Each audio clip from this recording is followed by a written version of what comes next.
Proseguiamo, siamo verso la fine. Allora, adesso siamo con... Beatrice Rigon, Quanti anni hai, Beatrice? 21. Da dove vieni? Vengo da Campalto. Primo anno che partecipi alle 12 Marie? Sì. È andata bene, Subito così. Il momento più emozionante del pomeriggio.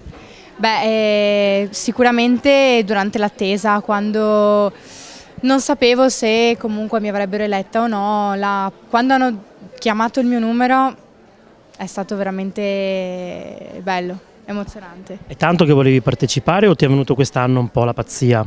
No, io ho sempre voluto partecipare, quest'anno a maggior ragione per stare vicino comunque alla mia Venezia e tutti i veneziani, anche per via di quello che è successo con l'acqua alta, eccetera, eccetera, e essendo che è la mia città ho voluto rappresentarla.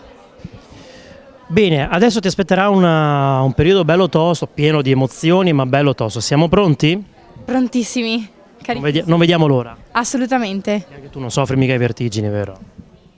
Un pochino, però vabbè ce la facciamo passare, dai. Vabbè, esatto, ne vale la pena, no? Ne vale la pena assolutamente. Allora cominciamo i nostri telespettatori a votarti, vai.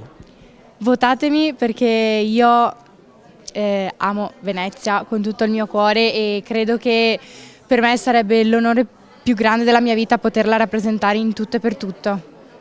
Bene, salutiamo gli amici di Televenezia. Ciao raga!